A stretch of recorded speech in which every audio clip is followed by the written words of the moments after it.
Este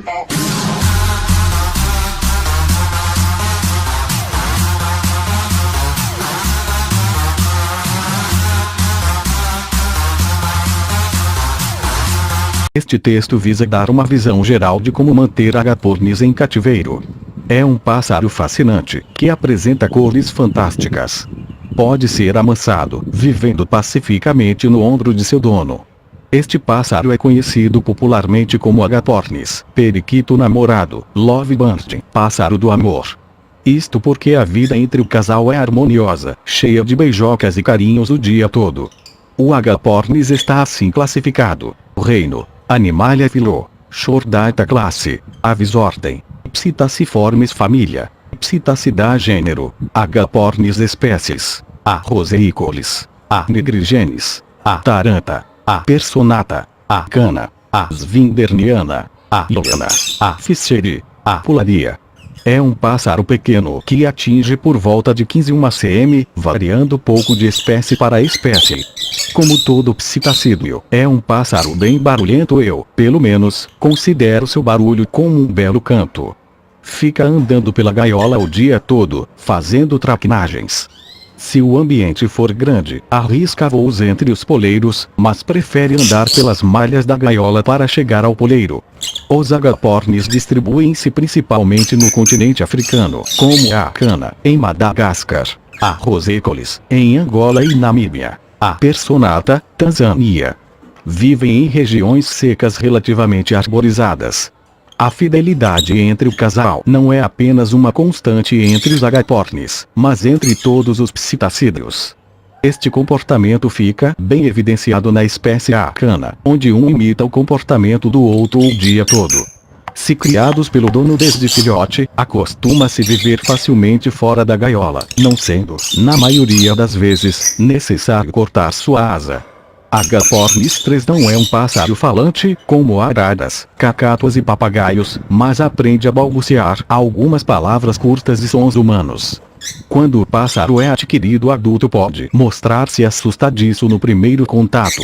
Mas com bastante paciência, afinco e amor podemos acostumar o pássaro à nossa presença e, pelo menos, fazer com que não se assuste e não se debata tanto na gaiola quando chegamos perto. A única espécie que não é criada pelo homem é a svinderniana, que não se adapta em cativeiro. Das outras 8, conhecemos várias mutações, que oferecem um colorido ímpar. O dimorfismo sexual nos agapornis é relativamente difícil. À exceção de a cana, a pularia, taranta, que oferecem um dimorfismo seguro, as demais espécies só podem ser sexadas observando-se o espaçamento entre os ossos pélvicos. No macho, os ossos encontram-se bem unidos. Nas fêmeas, os ossos oferecem um espaçamento tal que conseguimos colocar nosso dedo indicador entre eles. Mas infelizmente esse método tem uma eficácia que não ultrapassa 30%. O que torna ainda mais difícil a sexagem é que machos convivem bem entre si, assim como fêmeas. Esse comportamento pode nos enganar. O método mais seguro é fazer exame de sangue para comprovação de genótipo, mas infelizmente ainda é um método caro no Brasil.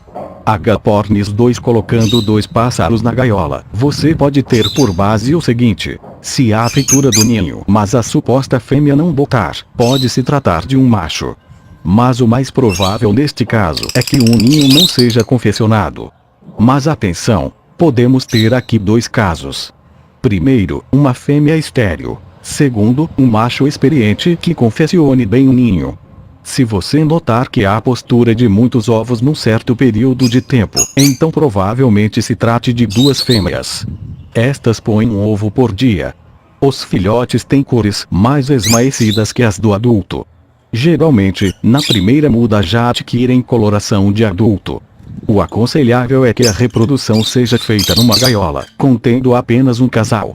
Uma gaiola com dimensões aproximadas de 70x 30x 40 e um ninho de 20x 17x 17 servem bem ao nosso propósito. Se deixarmos os pássaros em ambiente comunitário, teremos 2 problemas: a formação de casais indesejados e disputas pelo mesmo ninho.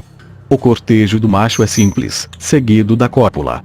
A fêmea bota seus ovos geralmente de madrugada, bem no amanhecer. Cada ninhada pode ser composta por até 6 filhotes, mas o mais comum são 4. No Brasil verifiquei ovipostura o ano todo, mas principalmente na primavera e no verão. Já cheguei a tirar 6 crias anuais de um casal.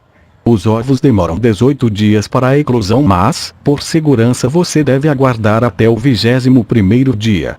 Não é necessário que separemos os ovos, a fim de eclodirem simultaneamente. Agapornis 6. A fêmea de Agapornis é habituada a cuidar bem de filhotes com diferentes idades na fase reprodutiva. É aconselhável que a alimentação seja reforçada, acrescentando-se um pouco mais de aveia à dieta, aumentando-se a variedade de frutas, legumes e verduras, e acrescentando-se suplemento vitamínico na água ou ração. O melhor ambiente para os agapornis é um ambiente sossegado. O sol pela manhã, até 11, é fundamental. É importante que sejam manejados sempre, para que se habituem à presença do dono, principalmente na época reprodutiva. Isto porque, caso precisemos mexer no ninho para verificar algo, não corramos o risco de a fêmea abandonar o choco. Agapornis 4. O mais importante no manejo dos agapornis é a alimentação. Há alguns anos muitas empresas têm dado atenção à alimentação das aves, formulando misturas balanceadas. Atualmente há rações extrusadas de excelente qualidade, que por serem embaladas e manuseadas por máquinas, estão livres de poeira, fungos e outras contaminações. Deve-se preferir esse tipo de ração. Em uma emergência, utilizo a seguinte mistura: 250 g de aveia, 250 g de painço, 250 g de alpiste, 125 g de arroz com casca, 100 g de couza, 100 g de níger, 100 g de senha, 100 g de linhaça, 100 g de quirela média. Em outro comedouro, põe o girassol. Quando tiver que comprar sementes soltas, verifique se o recipiente que as contém está tampado, e se há poeira nas sementes ao serem manuseadas. Caso tenha, evite comprar, pois as sementes ao ar pegam umidade, facilitando o desenvolvimento de fungos, e a poeira faz mal às aves. Sou amante de todos os psitacídeos, principalmente de agapornis. Obrigado a todos por assistir meu vídeo. Não se esqueçam de se inscrever no meu canal. Gostariam de pedir a todos que deixassem nos comentários opiniões para mais vídeo.